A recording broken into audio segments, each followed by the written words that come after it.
بسم اللہ الرحمن الرحیم وَكَذَا الدَّلِيلُ الْمَعْقُولُ يَدُلُّ عَلَىٰ أَنَّ الْأَمْرَ لِلْوُجُوبِ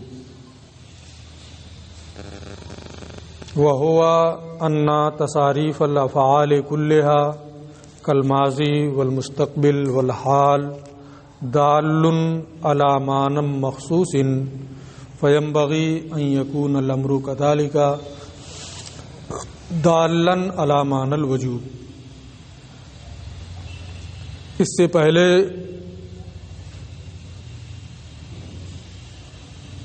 دلیل اجماع کو بیان کیا تھا کہ اجماع کی دلالت اس بات پر ہو رہی ہے کہ امر وجوب کے لیے ہے، کیونکہ اہل لغت اور اہل عرف سب کا اس بات پر اجماع ہے کہ اگر کوئی کسی سے کوئی فعل طلب کرنا چاہتا ہے تو وہ لفظ امر سے طلب کرے، اور کمال طلب وجوب ہے، لہذا اس بات پر اجماع کی امر ہی کے ذریعے سے طلب کرے، اس بات کی دلیل ہے کہ امر وجوب کے لیے ہوتا ہے۔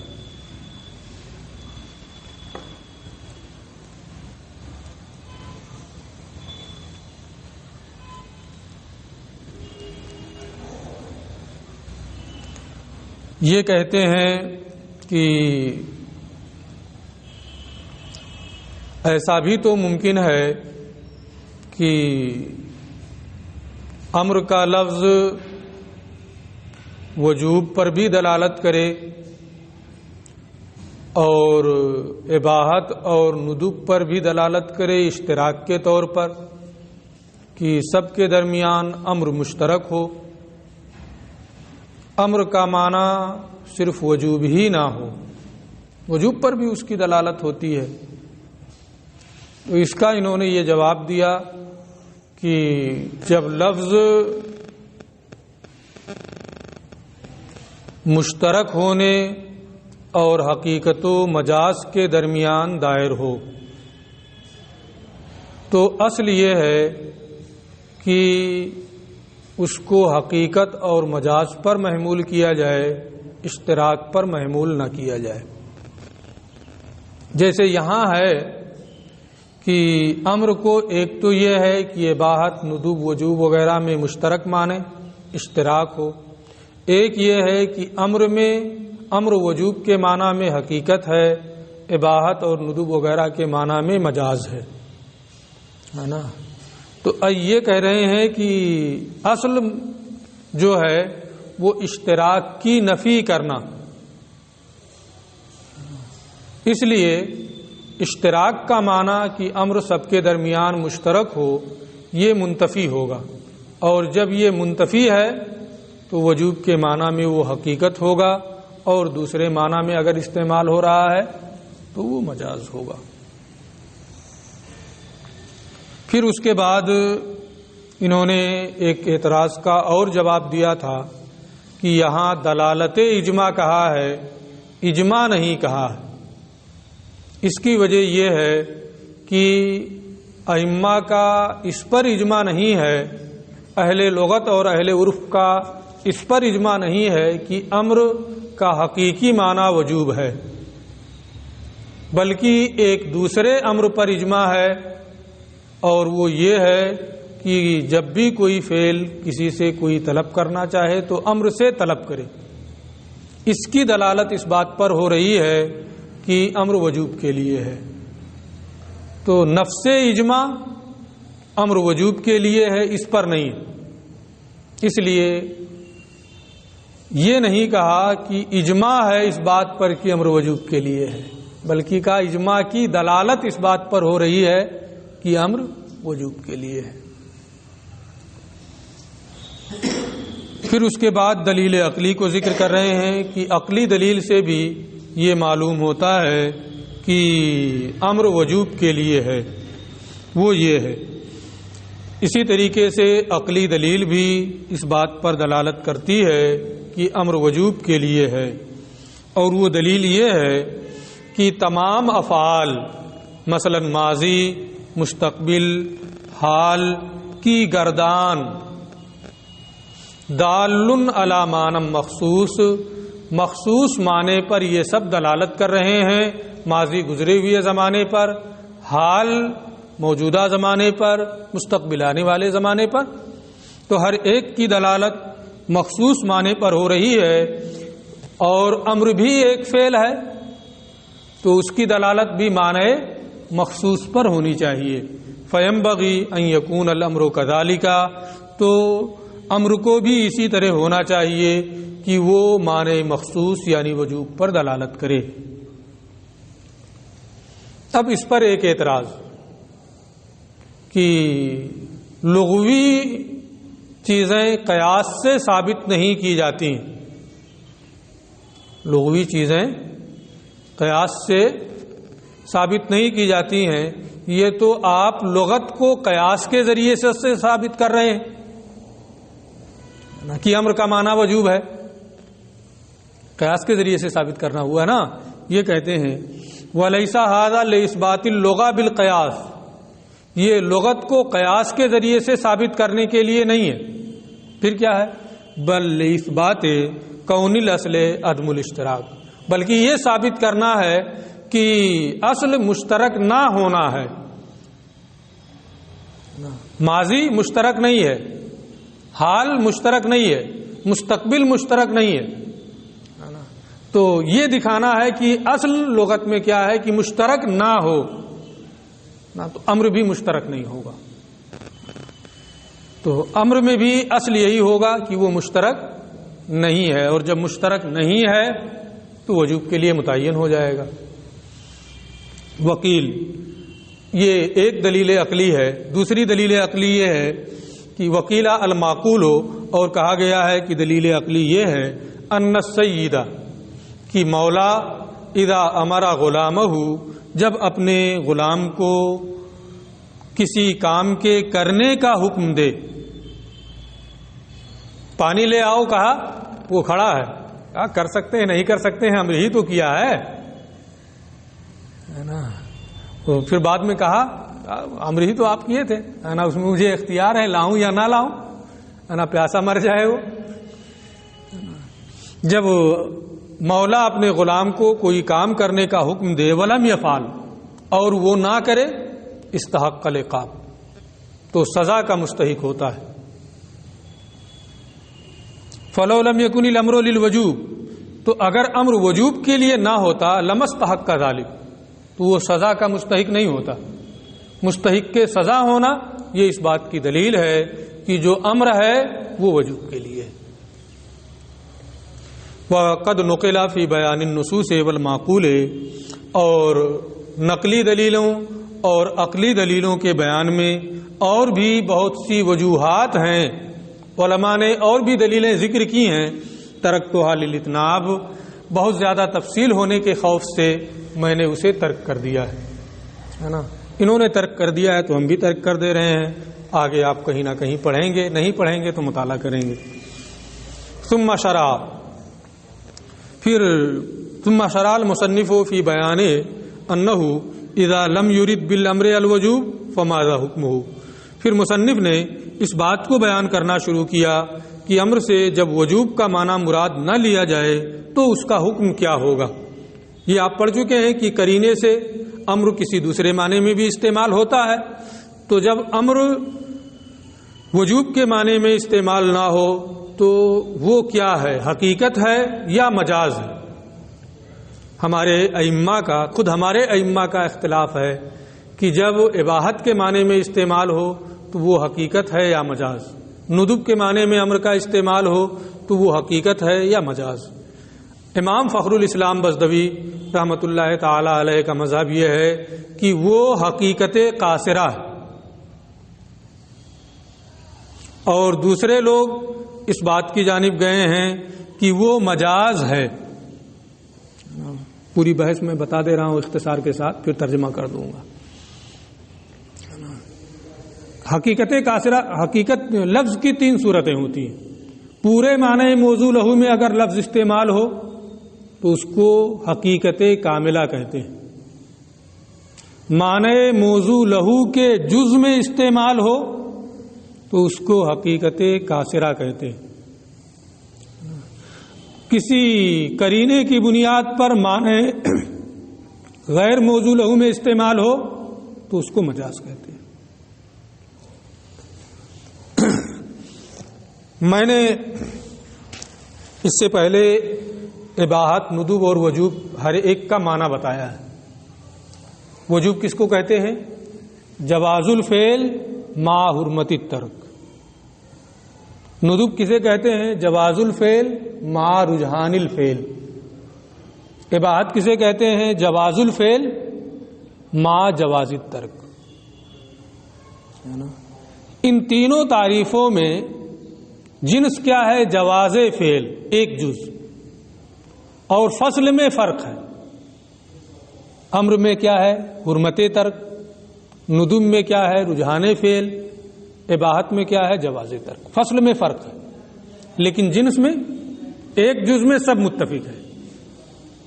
تو ہمارے بعض علماء یہ فرماتے ہیں کہ اگر امر وجوب کے علاوہ دوسرے معنی میں استعمال ہو تو امر کا ایک جز جواز فعل تو پایا جا رہا ہے وہاں.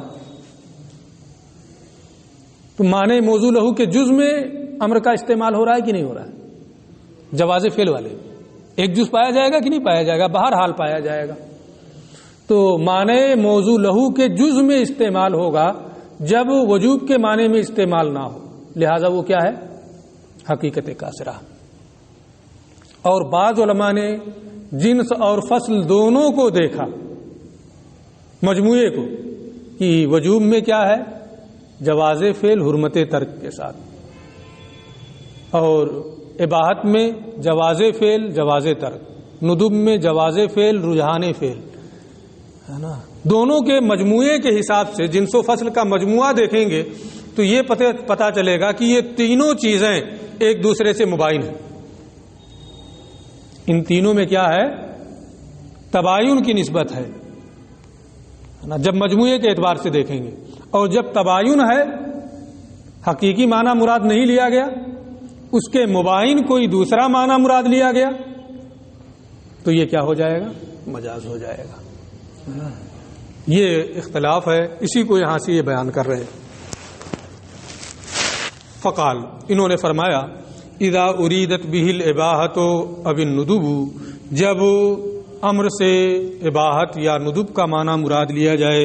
اے اذا اریدت بالامر الاباحۃ او الندب، یعنی جب امر سے اباحت یا ندب کا معنی مراد لیا جائے.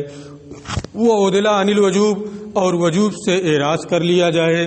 فحینئذ اختلف ما فیہ، تو اس صورت میں اس وقت اس میں اختلاف ہے. فقیل، ایک قول یہ ہے انہ حقیقت، کہ دوسرے معنی یعنی اباحت اور ندب میں استعمال بھی حقیقت ہے، کیونکہ یہ اباحت اور ندب بھی وجوب کا باز ہے. یعنی ان الامر حقیقت فی الاباحۃ والندب، ایضا امر کا اباحت اور ندب میں استعمال بھی حقیقت ہے. لأن کل واحد منہما بعض الوجوب، اس لیے کہ ان دونوں میں سے ہر ایک بھی وجوب کا بعض حصہ ہے. جواز فعل سب میں پایا جا رہا ہے. وبعض الشیء یکون حقیقتاً قاصرتاً، اور شے کا بعض یعنی جز میں اگر استعمال ہو تو وہ حقیقت قاصرہ ہوتا ہے. پورے معنی موضوع لہو کے لیے لفظ کو استعمال کیا جائے تو حقیقت کاملہ، لیکن معنی موضوع لہو کے جز میں استعمال کیا جائے تو وہ حقیقت قاصرہ. معنی موضوع لہو کامل کیا ہے؟ جواز فعل ما حرمت ترک.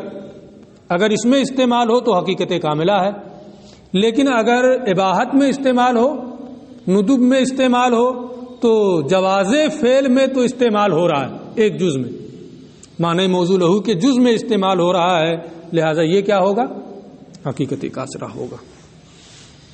لأن الوجوب، اسی کو یہ کہہ رہے ہیں کیونکہ وجوب نام ہے جواز فعل ما حرمت ترک کا، اور اباحت نام ہے جواز فعل جواز فعل مع جواز ترک کا، اور ندب نام ہے جواز فعل مع رجحان فعل کا۔ فیکون کل منہما، تو ان دونوں میں سے یعنی اباحت اور ندب میں سے ہر ایک مستعملاً فی بعض معنی الوجوب، وجوب کے ایک حصے میں استعمال ہوں گے۔ اگر امر کو اباحت اور ندب کے معنی میں استعمال کیا جائے تو وجوب کے ایک جز میں استعمال ہو رہا ہے، معنی موضوع لہو کا جز مراد ہو رہا ہے، وہ معنی الحقیقت القاصرہ، اور یہی تو حقیقت قاصرہ ہے، التی اریدت بلفظ الحقیقہ، جو لفظ حقیقت کے لفظ سے مراد ہے، وہ مختار فخر الاسلام۔ یہ مذہب کس کا ہے کہ اگر اباحت اور ندب میں استعمال ہو تو یہ حقیقت قاصرہ ہے، حقیقت ہے نا، اگرچہ حقیقت قاصرہ صحیح۔ یہ امام فخر الاسلام بزدوی رحمۃ اللہ تعالی علیہ کا مذہب ہے۔ ان کی کتاب جو اصول فقہ میں ہے، اصول بزدوی کے نام سے لائبریری میں ہے، آپ دیکھ سکتے ہیں، لیکن درس میں شامل نہیں ہے، آپ کو اسے پڑھایا نہیں جائے گا۔ یہ کتابیں آپ کو پڑھائی جا رہی ہیں، اگر آپ کو ضرورت ہو تو اس کتاب کا مطالعہ کر سکتے ہیں، تفصیلی کتاب ہے، اسے دیکھ سکتے ہیں، ٹھیک ہے۔ وکیل، ایک قول تو ہو گیا امام فخر الاسلام بزدوی کا کہ اباحت اور ندب میں استعمال یہ کیا ہے، حقیقت قاصرہ۔ ایک قول یہ ہے لا، حقیقت نہیں ہے، لأنہ جاوز اصلا، کیونکہ وہ اپنے حد سے آگے بڑھ چکا ہے، اپنی اصل سے تجاوز کر چکا ہے، اس کی اصل وجوب ہے، وجوب سے وہ تجاوز کر چکا ہے، اور جب اپنے معنی اصلی میں استعمال نہ ہو تو وہ مجاز ہوتا ہے، لہذا یہ مجاز ہوگا، ہے نا، تفصیل آ رہی ہے۔ اے قیل یعنی کہا گیا ہے انہ لیس بحقیقت، کی امر کا استعمال جب وجوب کے علاوہ معنی میں ہو تو وہ حقیقت نہیں ہے، ہی نہیں اس وقت، بل مجازن، بلکہ وہ مجاز ہے، لأنہ قد جاوز اصلا، کیونکہ وہ اپنے اصلی معنی سے تجاوز کر چکا ہے، وہ الوجوب، اور اس کا اصلی معنی کیا ہے، وجوب۔ لأن الوجوب ہوا جواز الفعل مع حرمت الترک، کیونکہ وجوب کہتے ہیں جواز فعل مع حرمت ترک کو، اباحت کہتے ہیں جواز فعل مع جواز ترک کو، ندب کہتے ہیں رجحان فعل مع جواز ترک کو، ہے نا۔ فالحاصل، خلاصہ یہ ہے ان من نظر الی الجنس الذی ہوا جواز الفعل فقط، کہ جنہوں نے صرف جنس کو دیکھا، اور وہ کیا ہے، جواز فعل، تینوں کی تعریف میں جنس کیا ہے، جواز فعل، تو جنہوں نے صرف جنس یعنی جواز فعل کی جانب دیکھا، ظنا انہ مستعمل فی بعض معنی، انہوں نے یہ سمجھا کہ یہ معنی حقیقی کے جز میں استعمال ہو رہا ہے، فیکون حقیقتا قاصرہ، لہذا یہ کیا ہوگا، حقیقت قاصرہ ہوگا۔ یہ امام فخر الاسلام بزدوی ہے نا، انہوں نے صرف جنس کی طرف دیکھا اور یہ کہا کہ یہ جزء معنی موضوع لہو میں استعمال ہے، لہذا کیا ہے، حقیقت قاصرہ ہے۔ ومن نظر الی الجنس والفصل جمیعا، اور جنہوں نے جنس کو بھی دیکھا، جواز فعل سب میں مشترک ہے، اور فصل حرمت ترک، رجحان فعل، جواز فعل، فصل کو بھی دیکھا، یعنی جنس و فصل کے مجموعے کو جنہوں نے دیکھا، ظن ان کل منہما معانی متباینہ، انہوں نے یہ سمجھا کہ یہ تو ایک دوسرے کے متباین معانی ہیں، ان میں تباین ہے، اور جب تباین ہے، ایک لفظ کا کوئی حقیقی معنی ہے، اس کے مباین کوئی معنی اس سے مراد لیا جائے تو وہ کیا ہوتا ہے، مجاز ہوتا ہے۔ ان میں جنس و فصل کی جانب نظر کرنے کی صورت میں تینوں میں تباین ہے، لہذا جب وجوب کے معنی میں استعمال نہیں ہوگا تو گویا اپنے مباین معنی میں استعمال ہو رہا ہے، لہذا یہ کیا ہوگا، مجاز ہوگا۔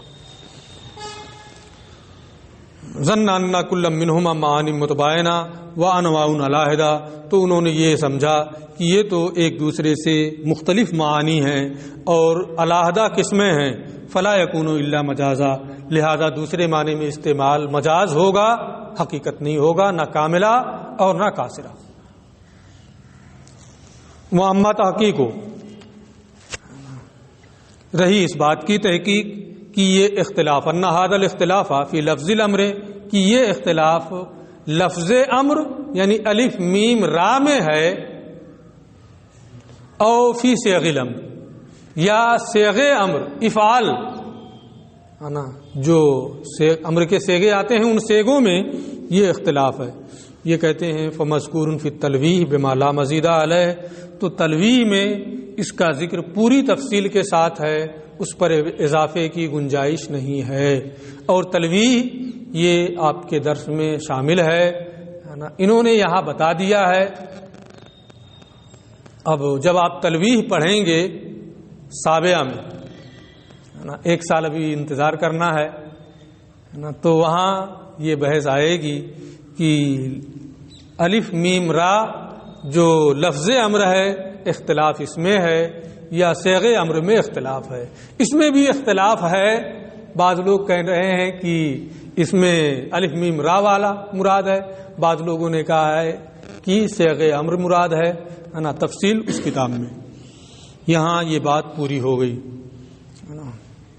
اور اس کے بعد کی بحث بہت تفصیلی ہے، میں اس پر کچھ روشنی ڈال دے رہا ہوں، بحث شروع نہیں کروں گا۔ آگے جو یہ بتائیں گے وہ بحث یہ ہے کہ اب تک تو یہ متعین ہو گیا کہ ہمارے علماء کے نزدیک امر وجوب کے لیے ہے، اس کا حقیقی معنی وجوب ہے، اس کی دلیلیں بھی گزر چکی ہیں۔ اباحت اور ندب وغیرہ کے معنی میں بھی امر کا استعمال ہوتا ہے، لیکن قرینے کی بنیاد پر، اور یہ امر کا مجازی معنی ہے۔ آگے کی جو بحث ہے وہ اس بات سے متعلق ہے کہ امر مقتضی تکرار ہوتا ہے اور تکرار کا احتمال رکھتا ہے یا نہیں، یعنی جب صیغہ امر سے کسی چیز کا حکم دیا گیا تو اس میں بار بار کرنے کا تقاضا ہوگا، بار بار کرنے کا احتمال ہوگا، یہ بحث اصول شاسی میں آئی ہے۔ اچھا، تو ہمارے علماء کا مذہب اس سلسلے میں یہ ہے کہ امر نہ تو مقتضی تکرار ہوتا ہے اور نہ ہی تکرار کا احتمال رکھتا ہے نا، یہ کیا ہے ہمارے علماء کا مذہب ہے۔ اب بار بار نمازیں پڑھنی پڑتی ہیں، ان کا کیا جواب ہوگا؟ بار بار روزہ رکھنا پڑتا ہے ہر سال، اس کا کیا جواب ہوگا؟ یہ ساری تفصیلات آپ کی کتاب میں آئیں گی کہ جب آپ کے نزدیک مقتضی تکرار بھی نہیں ہے، تکرار کا احتمال نہیں رکھتا ہے، تو اس کا کیا جواب آپ دیں گے؟ اور جو لوگ یہ کہتے ہیں کہ تکرار کا اقتضا ہے، مقتضی تکرار ہے، ان کی کیا دلیلیں ہیں، ان کا کیا جواب ہے؟ جو لوگ یہ کہتے ہیں کہ امر تکرار کا احتمال رکھتا ہے، ان کی کیا دلیل ہے؟ ہمارے علماء اس کا کیا جواب دیتے ہیں؟ ان تمام چیزوں کی تفصیل کتاب میں آئے گی انشاءاللہ۔ جب یہ بحث آئے گی تو ہم اس کو پڑھیں گے۔ ابھی ہم آج کی بحث کو یہیں روک رہے ہیں۔ السلام علیکم۔